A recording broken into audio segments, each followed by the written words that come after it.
Olá pessoal, alunos do curso de Engenharia Florestal do IFMT, Campus Cáceres, da disciplina de Inventário Florestal. Hoje nós vamos estudar um pouquinho a questão do método de amostragem de área fixa, né, parcelas de área fixa. Eu sou o professor Arthur e vou estar explanando algumas questões relacionadas a essa temática. Pessoal, lembrando, nós já discutimos bastante sobre as técnicas de amostragem, mas basicamente nós temos os métodos e os processos de amostragem. Qual é a diferença? Os métodos são as técnicas relacionadas a uma unidade amostral. O que acontece dentro da parcela, né? O que acontece numa unidade amostral. E os processos de amostragem é relativo ao conjunto das parcelas. Basicamente, sorteio, alocação, estratégias de distribuição dessas parcelas, dessas unidades amostrais em toda a floresta para representá-la bem. Então, lembre-se disso. E aí nós estamos aqui com os métodos de amostragem, né? E temos vários métodos: área fixa, Bitterlit, Prodon, Strand, 3P, quadrantes, método da linha interceptora, enfim, e aí segue. Mas nós vamos trabalhar mais especificamente sobre o método da área fixa, que é o método mais comum, mais empregado na engenharia florestal. Vamos lá. O que caracteriza o método da área fixa? Basicamente é que ele é proporcional a uma área. Então, é um princípio muito simples. De um povoamento, de uma área total, uma pequena área representando essa área total. Então, uma amostra espacial ali, com limite, né, espacial determinado para as parcelas, e várias dessas parcelas no povoamento. Mas o método da área fixa basicamente é uma área fixa dentro do povoamento que representa o todo. É o método mais antigo, mais conhecido, também é o preferido na engenharia florestal. É simples de aplicar, né? Um método simples. E além disso, a gente tem um perfeito controle, né? É como se fosse uma miniatura da floresta toda. Todos os princípios que relacionam características dendrométricas e essas informações por unidade de área, elas se refletem para a área total também. Então, e é muito empregado em inventários florestais contínuos com parcelas permanentes. E aí a gente permite com isso ter estimativas diretas aí para extrapolação de área basal, que é basicamente unidades somatória de área transversal por unidade de área, distribuição diamétrica, ou seja, como se comporta a distribuição diamétrica de uma determinada área, isso representando uma área maior. A distribuição das alturas, as árvores dominantes, que são também, existe alguns conceitos de árvores dominantes que é relativos à área, volume por área, crescimento, mortalidade, né? Por quantidade de indivíduos, densidade, enfim. Então é um método muito aplicado e tem inúmeras vantagens aí. Aí vem a pergunta, tá, mas qual o tamanho dessa unidade amostral e a forma dela, enfim. E aí existem várias questões. Primeiro, praticidade e operacionalidade. Se você tiver uma parcela muito grande, é difícil de instalar, não fica difícil operacionalizar a medição dessa parcela e não necessariamente a variação das características dendrométricas ela continua. Você vai começar a incorporar mais e mais variação numa unidade amostral, quando na verdade ali para aquele local você já captou toda a variância. Então, a gente precisa ponderar entre quantidade de parcelas e tamanho de parcela. Mas aí vai essa variação, né? Por exemplo, se eu estou no povoamento homogêneo, é mais fácil captar em uma parcela pequena as características das variações ali. Se eu estou numa floresta nativa, eu já preciso de parcelas maiores para captar aquele local, as características de espécies daquele local. Então, e também vai depender do objetivo, é madeira, que tipo de informação você está levantando lá. E aí a gente tem essa balança entre minimizar o erro da amostragem, representar bem a área toda, mais parcelas distribuídas e cada parcela representando bem o local, e também o custo, né? Parcelas grandes demais representam bem, mas são caras. Parcelas demais também se representam melhor, mas também aumenta o custo. E à medida que cresce o tamanho das unidades amostrais, proporcionalmente, uma fica mais semelhante à outra, e aí a gente começa a conter a variância das informações dentro da parcela, sendo maior do que entre as parcelas. Então, é um equilíbrio aí. Formas, a gente tem várias formas. Parcela de forma circular, parcelas de forma quadrada, parcela de forma retangular e as parcelas em conglomerados. Qual que eu devo utilizar? Vai depender da situação, do tipo de floresta que você está trabalhando. Parcelas circulares e quadradas são mais comuns em povoamentos homogêneos. A quadrada mais especificamente com alinhamentos bem quadrados, né, 3x3, 4x4, enfim. E as parcelas retangulares também são utilizadas em povoamento homogêneo, mas em povoamentos nativos também para captar a variância no sentido do comprimento da parcela e também em questões de declividade, sempre com a parcela no sentido da declividade. As parcelas com forma de conglomerado sempre têm o objetivo de reduzir custos, são parcelas que tendem a... A gente tem essas 4 subunidades aí tentando captar uma variação ali local das subunidades, captar as características ali, é muito utilizado em florestas nativas, quando se quer reduzir os custos de inventário. Então você agrega, faz um cluster, um agrupamento de parcelas e subunidades ali dentro. A gente vai ver um pouquinho um exemplo disso mais à frente. Então aqui um exemplo de amostras, unidades de amostras circulares ou parcelas circulares, né? Aí você já sabe que a área da parcela é igual a πr ao quadrado. E no Brasil tem sido pouco empregado, mas em alguns casos tem sido empregado em povoamentos homogêneos. Eucalipto, teca já foi utilizado, pinos. E aí tem uma recomendação para a questão de operacionalização, que a gente nunca passe um raio de 15 metros quadrados. Então você vai ter uma parcela por volta de 500 metros quadrados em média aí. Então ela deve ter no máximo 700 metros quadrados, que vai ser próximo desses 15 metros de raio aí. É isso, não deve se variar muito. Como instalar e medir essa parcela? A gente pode usar um Vertex, como aí, que ele tem um sensor de distância. Então você coloca esse plotter aí no centro da parcela e aí você tem um aparelho do Vertex que mede a distância até esse bastão. Ou você usa uma corda, né? Como é o exemplo ali, mas a corda não é muito operacional, porque você não pode girar a corda, tem que ficar indo e vindo nas árvores ali. Então a trena, a corda, pode ser uma trena a laser, né? Mas ela também tem um limite, tem que ser uma trena. Dependendo das características de luminosidade da floresta, também não vai funcionar muito bem. E aí, nas parcelas circulares, em todos os tipos de parcela, basicamente a gente tem aí a marcação das parcelas e a gente vai fazendo um zigue-zague para medir essas parcelas, tá? Tem a parcela circular, você começa na beirada e vai fazendo um zigue-zague aí para medir nas parcelas, as linhas, né? Vai linha, volta linha, vai linha, volta linha. E aí você tem geralmente as árvores da parcela demarcadas e numeradas ou assinaladas, o ponto de medição do DAP, por exemplo, ou plaqueteada. Você também demarca de maneira diferente as árvores dominantes da parcela e também marca a entrada da parcela no talhão. Geralmente na borda do talhão se põe uma placa de indicação da entrada da linha para chegar na parcela e o centro da parcela também pode ser demarcado. E aí você mede 100% dos DAPs das árvores contidas na parcela e geralmente aí 20, 30% das alturas. Sei lá, uma árvore a cada 5, ou depende de quantas árvores tem na parcela, né? Uma a cada 10 ou 6 árvores por parcela ou 10 árvores por parcela, vai depender aí. Cada empresa pode adotar uma metodologia. A gente tem a questão de árvores marginais, né? Quando uma árvore cai na borda da parcela, no limite da parcela, o fuste está ali.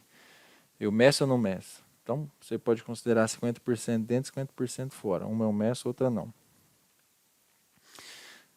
É sempre interessante, geralmente você chega à parcela com as coordenadas que foi sorteado num GIS, né, num SIG da vida, num QGIS, num ArcGIS, você faz a alocação e sorteio das parcelas por lá e chega nela com o GPS, mas com um GPS de precisão você pode, na primeira vez que instala essa parcela, ou se tem um leve deslocamento ali, você vai assinalar a coordenada central dessa parcela. As unidades de amostra quadradas, como eu falei, parece muito com a circular, né? Mas tem dois lados iguais e é muito utilizado em povoamentos bem alinhados, florestas plantadas, e em alguns casos em florestas nativas, como parcelas do Cerrado, já foram empregadas, mas hoje menos. Manejo da Amazônia também já foi empregado, mas hoje não é mais tão comum essas parcelas quadradas aí. É,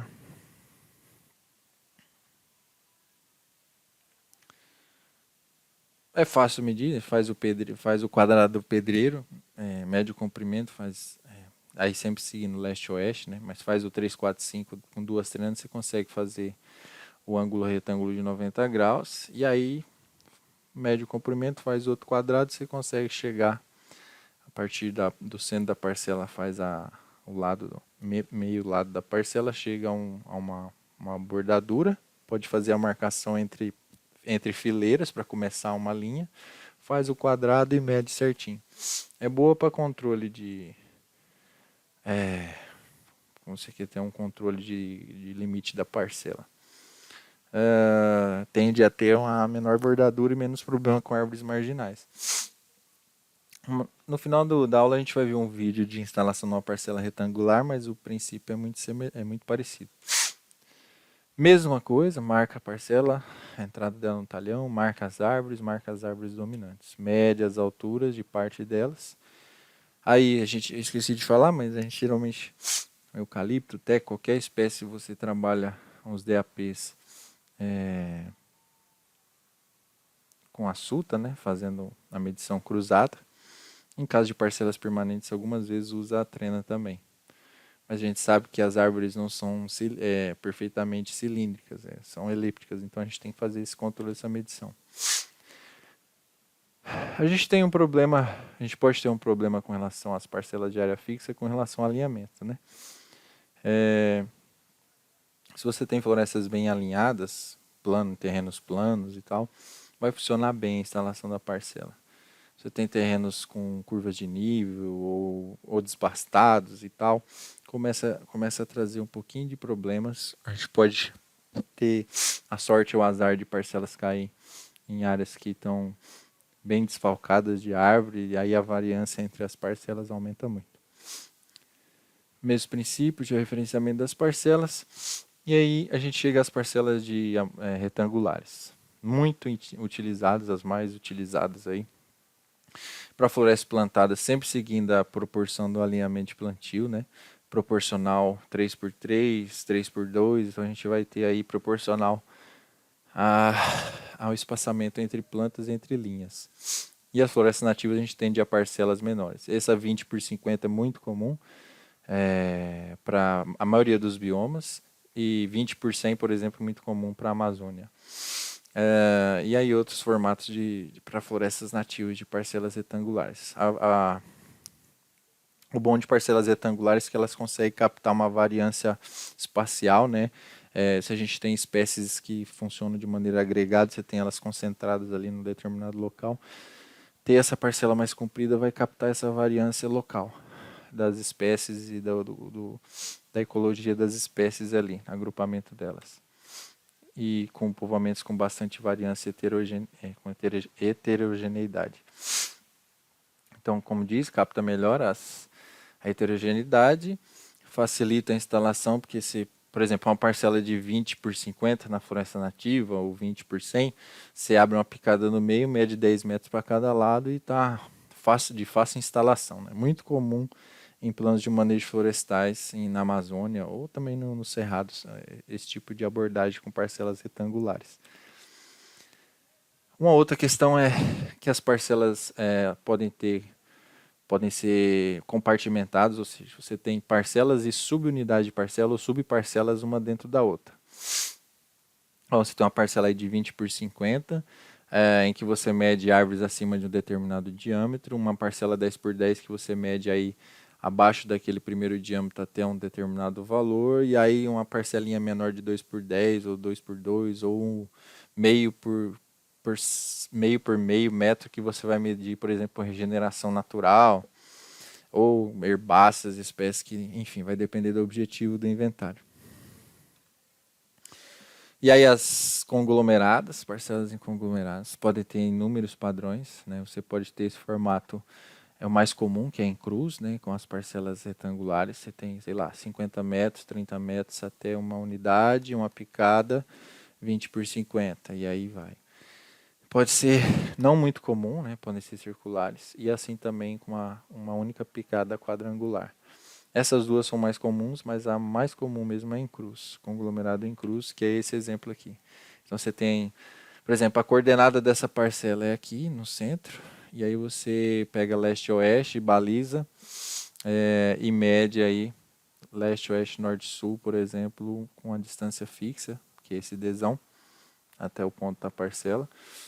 E aqui se abre uma picada central e mede as árvores para cada lado. Então você tem base vezes altura, área da unidade. E a área do conglomerado é basicamente subunidade vezes o número de subunidades. A área da subunidade vezes o número de subunidades. Muito legal essa abordagem de parcelas em conglomerados. Inclusive, o Serviço Florestal Brasileiro adota no Inventário Florestal Nacional as parcelas em conglomerado, sistematicamente distribuídas no Brasil. E aqui temos o exemplo, né? 50 metros. E aí, além delas serem conglomeradas, são compartimentadas, como a gente viu no exemplo anteriores, né? Tem 10 subunidades de 10 por 10, mais 4 unidades de 0,4 por 0,6 e uma unidade por subunidade aqui, subparcela de 5 por 5. E aqui, além disso, além dessa compartimentação das parcelas aqui, eles ainda fazem uma avaliação da comunidade em torno daquela parcela em conglomerado aí num raio de 2 km. Então é um exemplo, né, de uso de parcelas em conglomerados e compartimentadas, né? A equipe do Inventário Florestal Nacional utiliza ela. Beleza, temos então as parcelas de área fixa. E aí a gente tem as estimativas para essa parcela, que tem um controle de área e representam uma área total. E basicamente ela é uma pequena amostra da floresta que representa um todo que é a floresta inteira. Então a gente usa geralmente esse fator de proporção. Que basicamente o fator de proporcionalidade aí é a área. Ali no caso a gente tem, por exemplo, você pode fazer uma regra de 3, né? 1 hectare, 10 mil metros quadrados, sobre a área da parcela e você tem o fator de proporção. Então, uma parcela que tem 100 metros quadrados, você tem que multiplicar por 100 para chegar a 1 hectare. Você tem uma parcela de 10 mil metros quadrados, já tem 1 hectare. Então, não tem proporcionalidade, ela já representa 1 hectare. Então, geralmente assim, os atributos são transformados para variável por hectare, por esse fator de proporção, e aí segue as estimativas. Então, exemplos. Número de árvores por hectare é o número de árvores da parcela, na unidade amostral, vezes o fator de proporção. Se a parcela tinha 100 metros quadrados, eu vou multiplicar por 100. Se eu tinha 30 árvores, vezes 100, vai chegar a 3 mil árvores. Mesma coisa, a área somatória das áreas transversais da minha área basal da parcela, vezes o fator de proporção da área basal por hectare. Mesma coisa o volume, somatória dos volumes individuais da parcela dá o volume por parcela, vezes o fator de proporção, o volume por hectare. E aí segue, né? A gente pode utilizar, para chegar ao volume individual, enfim, você pode fazer a cubagem aí uma coisa importante que você já sabe, como a gente não mediu 100% das alturas do volume, a gente vai ter que usar equações para estimar para cada unidade, para cada árvore da parcela e depois fazer a extrapolação por hectare. Outras estimativas que a gente pode fazer em parcelas, unidades amostrais, biomassa, total, biomassa aérea, subterrânea, foliar. Então a gente pode fazer esses extratos. Vocês viram a palestra sobre questão de carbono, né? Cada vez mais avaliar essas questões vão ser importantes nos inventários, principalmente em todas as áreas, né? Quando se quiser quantificar estoque de carbono, por exemplo. Enfim, se é espécies não madeireiras, fruto, quantidade de fruto, quilograma de peso de fruto, de semente, enfim, aí segue. Dependendo do tipo de informação. Aqui um exemplo, né? muito simples. A gente tem árvore, uma unidade amostral, árvore, DAPs, áreas transversais e volume, poderia ser altura, enfim. Mas ali a gente tem as áreas transversais, a somatória delas da área basal da parcela. Né? Se essa parcela, se ela tem, aqui está errado, se a unidade amostral tem 1.000 metros quadrados, a gente para chegar, tá certo, para a gente chegar a 1 hectare é vezes 10. Então, por exemplo, 18 árvores na parcela vezes 10, 180 árvores por hectare. 2,4548 metros quadrados de área transversal na parcela vezes 10 dá 24,55 metros quadrados por hectare. 36,71 metros cúbicos da parcela vezes 10 dá 370,1 metros cúbicos por hectare. Então esse é o princípio, né, de parcela de área fixa, é o que a gente mais conhece, que vocês já devem conhecer, mais simples de trabalhar. Vamos ver agora um vídeo de instalação de uma parcela e também um vídeo de uma cubagem, para a gente entender.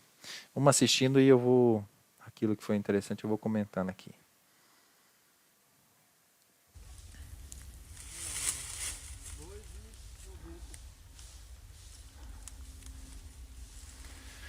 O que eles estão fazendo aí? Estão definindo, eles estão ali entre linhas, né? Estão tentando definir o meio da rua. Então aqui eles estão, dependendo do alinhamento de plantio, pode ter um posicionamento aí, né? Que pode variar o tamanho da parcela, ou essa parcela pode ter. Então eles mediram entre linhas e entre planta e agora vão achar o centro da rua, né? Fizeram uma triangulação entre as 4 árvores ali para chegar ao centro da rua.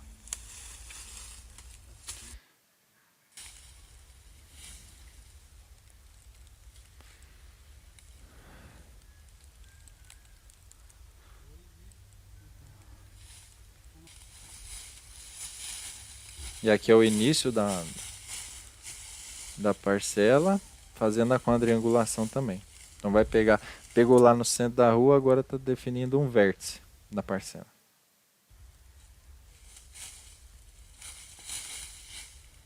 E esse aparelho que eles estão colocando é um transponder que mede a distância, o vertex mede a distância. Aqui eles estão medindo o comprimento da parcela então. Lá do centro da rua até aqui. Do outro centro da rua. E aí coloca no coletor ali as informações de comprimento, tamanho e largura da parcela. Então, 29,13 ele anunciou ali. A parcela devia ser 30 metros quadrados, 30 metros de comprimento.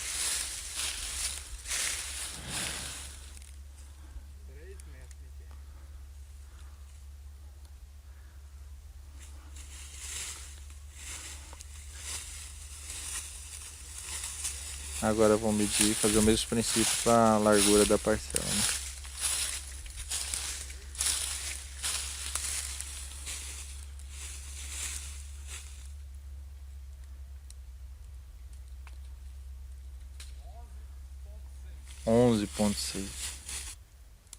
E aí começam as medições, né? De DAP de todas as árvores.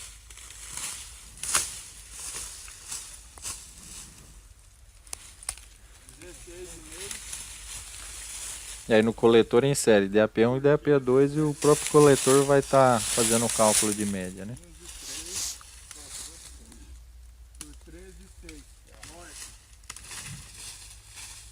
As árvores mortas, quebradas são anotadas, né? As características ali. É uma floresta de eucalipto, né? Vocês já devem estar sabendo.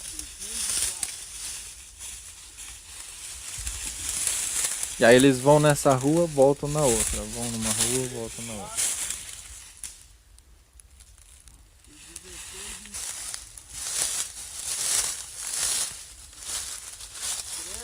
Vou passar um pouquinho aqui. E eles vão também, vocês viram lá que eles vão pintando as árvores e o número das árvores. E aqui tem um D indicando que é uma árvore dominante. O próprio coletor de dado pode indicar a árvore dominante pelo tamanho ou eles ali na hora determinam as árvores mais grossas. Uma árvore inclinada é uma característica que pode ser anotada.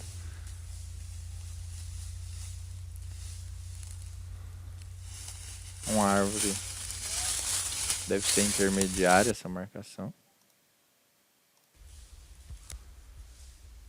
Aí aqui, ó, a altura eles estão fazendo todas as árvores dominantes, duas árvores dominantes por parcela e a cada 5 árvores mede a altura de uma. É um procedimento sistemático em que você vai acabar tendo árvores em todas as classes de DAP, né? 24.7.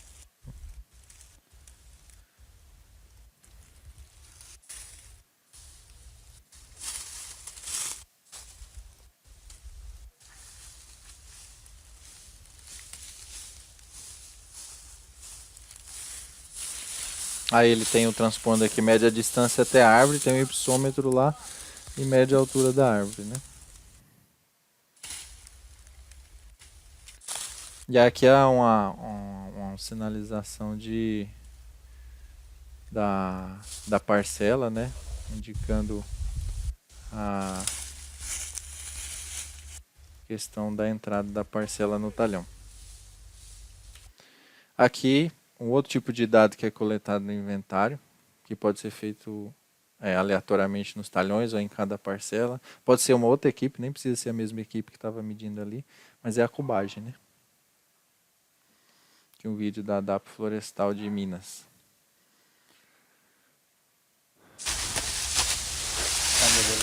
Estou procurando agora uma árvore da classe de 16 a 17,99. Eu vou marcar. Então aqui, ó, eles estão procurando uma árvore dentro de uma classe. Por quê? A cubagem ela é feita com base na distribuição diamétrica. Você vai respeitar essa proporção e pegar árvores proporcionalmente em cada classe. Aqui 1,30 m. Opa, deixa eu voltar aqui.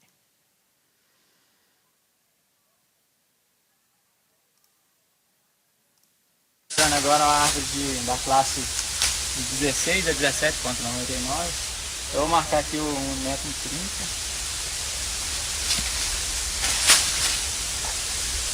Verificar aqui.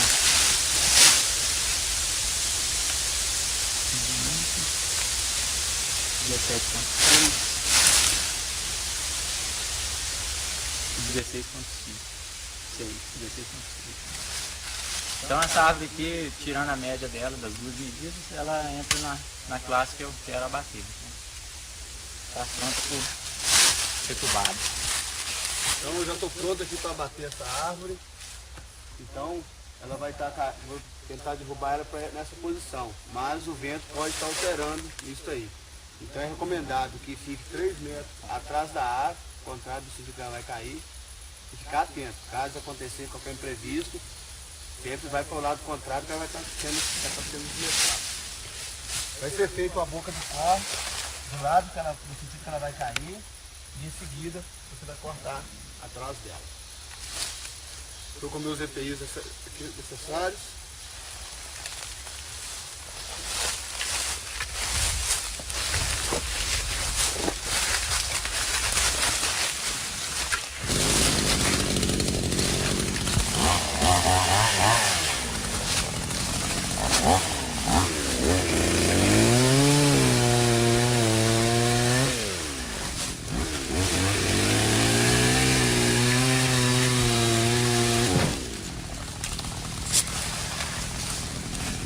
Rapaz, a câmera tá com medo, hein?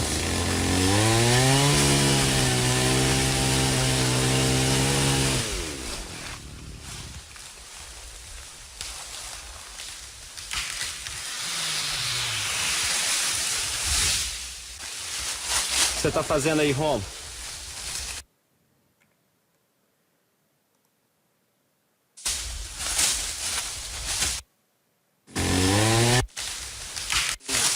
GPS da árvore que eu abati.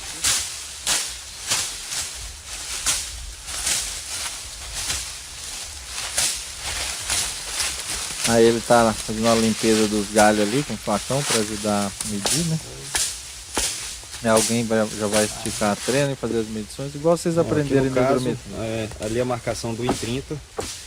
ele vai colocar a trena exatamente ao 1,30 m, onde foi medido o diâmetro.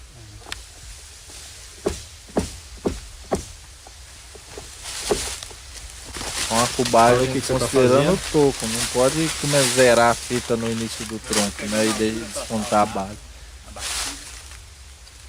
Aqui ele tirando a altura Tá total. fixada lá na ponta da árvore.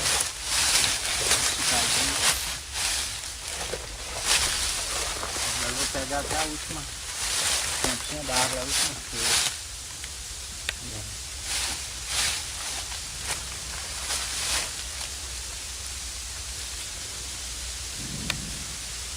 E é 22,60.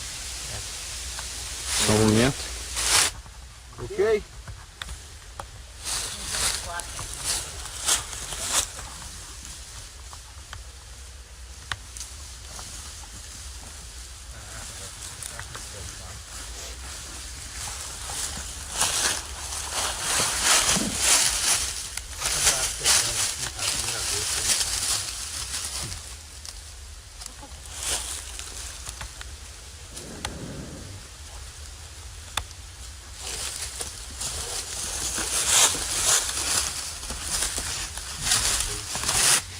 Esse aqui é o último ponto da árvore onde você consegue seções de 2 metros exatamente.